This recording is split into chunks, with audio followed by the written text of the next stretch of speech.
I got into the Tune Class Finals at Hobbytown, but I didn't win the race. Steve, Claire, Nard, and Steve Irwin. You guys ready for first, second, and third? Class Finals. Let's go, let's go. On your mark.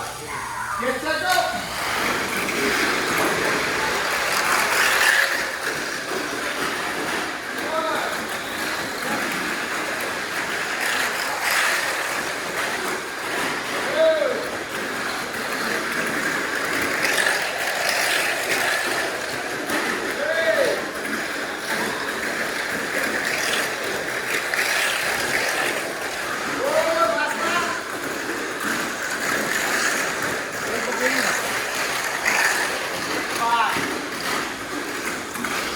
So yes, this car, my tried and true Panda Bear car, which has gotten me into so many Tune Class Finals, unfortunately I did not secure any of the top 3 spots. So yeah, that's just the way the ball bounces sometimes. It happens, you know? So yeah, I got into lane 2, finals for lane 2, secured lane 2 in the finals.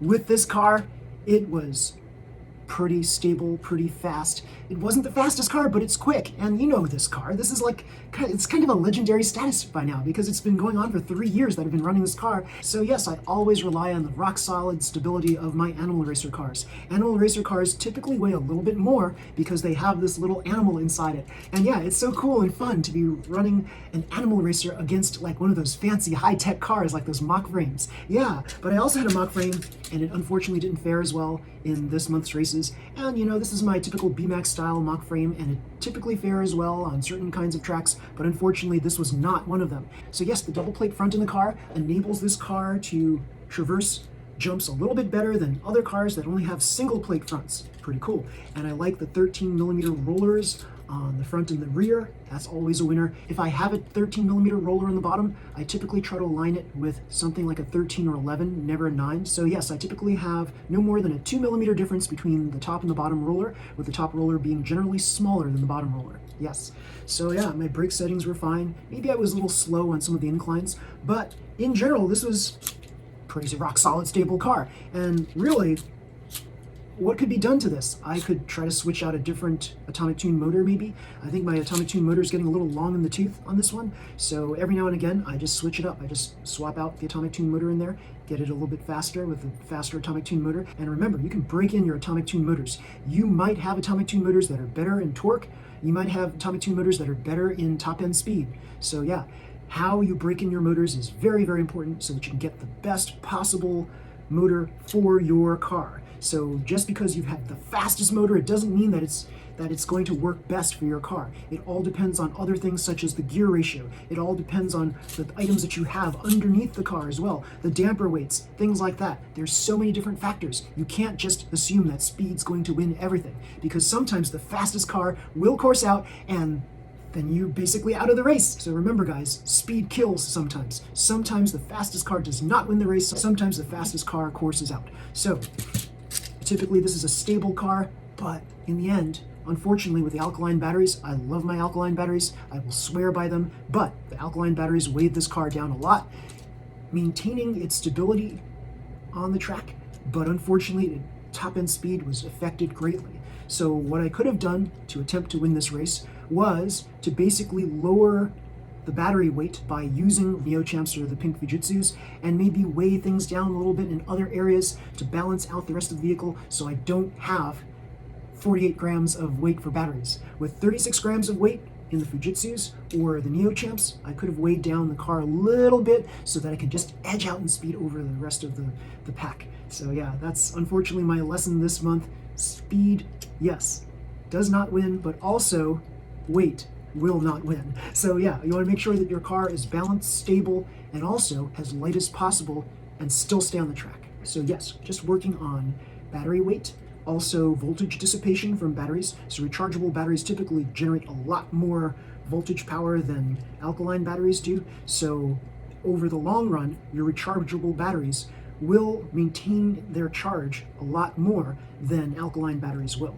So alkaline batteries, they're good for like one-shot deals, two-shot deals, that kind of thing.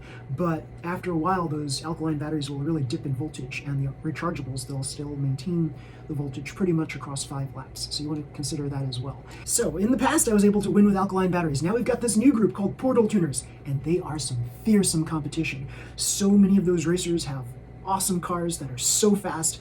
It's like unreal. And to have something like this where you're like, yeah, this is a fast car, sure. And it's a really stable car, sure.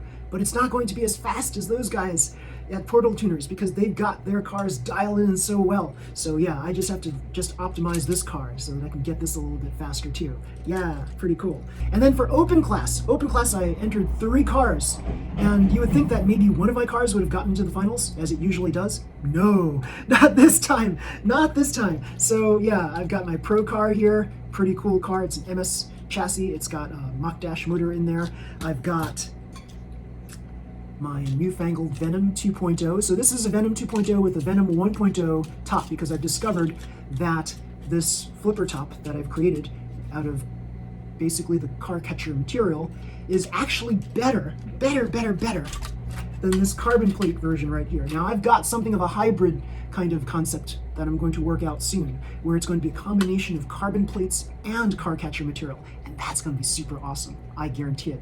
I was thinking about this for a long time, and I was like, you know, why don't you put the best of both worlds in there, carbon plates and car catcher material, and come out with a hybrid concept that will be better than both of them. Yeah, pretty cool. So that's coming up soon. So Venom 2.0 with a Venom 1.0 top, and everything just like this just lands flat. Basically flat right here. Look at that. That's so good. So nice. And this right here, this flippy top, I got this idea from yeah, my Pro car right here. Pretty cool. So as you see here, this kind of design here, this is my own rear pivot, and it doesn't use a mushroom cap. And yeah, it's got full mobility. Pretty cool. And here we have my tried and true classic. But it's not that it's so tried and true. It's just, it's a fast car, right? This is like mega fast. So as you see, it's a VS chassis. It's mega fast. It's not the most stable, but it's a fast car. And yeah, over the summer, very famous world racer verified that it was a fast car. And so I raced this as one of my cars as well. And yeah, towards the end, one of my friends from Hobbytown just sat and looked at all the races and he said, Claire, you got to go faster. And I was like, yeah, I know. And he said, these guys are really fast. You have to make yourself competitive against them because they're really fast. Like, you're fast, but they're faster. And I said, I can be faster. And what I did was, yes, I changed out my alkaline batteries for rechargeables, and you'll see in the video right here,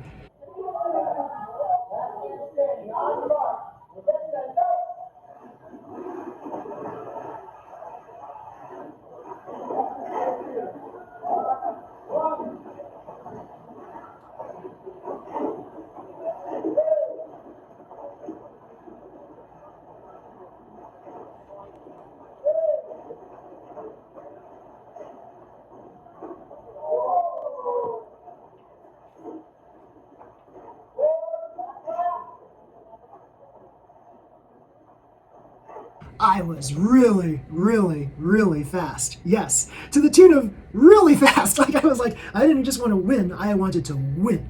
And it was like, whoa, that's a really fast car. And then suddenly, remember speed kills sometimes? It courses out in inopportune time. And yeah, that's the way the ball bounces. But this was my best chance, my best hope. It's got a power dash motor in here. And yeah, around that track, it was pretty slick. It's just that it needed a little bit more balance, a little bit more weight, and had I sat and thought about it a little bit, I might have put heavier weights in the front, heavier dampers in the front, maybe some weights in the back as well, just to weigh it down a smidge, because it just needed a little bit more weight. This is a very light car. This is one of my lightest open class cars, and the beauty of it is it uses the hard shell, and it's got the animal right in there. And so I love my animal racers. I really wanted an animal racer to win, but unfortunately it wasn't meant to be. So yeah, I enter animal racers all the time because I just want to show everybody that, yeah, a cute little car can win a race too. So yeah, unfortunately no wins, no victories this month, but there there's always next month, and that's pretty cool. So if you haven't heard already, I am the silver medalist for the Northeast Regionals. So yes, that means I get to move on to the national competition where I'll be competing against all the very best yoga competitors in the nation. And yeah, the top 3 from San Diego get to move on to the World Championships where we'll be representing the United States for yoga asana. Yeah, and hopefully one day this whole thing will end up going into the Olympics. We're closer and closer every year to getting into the Olympics. Pretty cool. So yes. So everybody, if you like this video, please slam the like button, subscribe to my channel. You'll see more videos just like this one. Until next time, everybody, see you. Bye.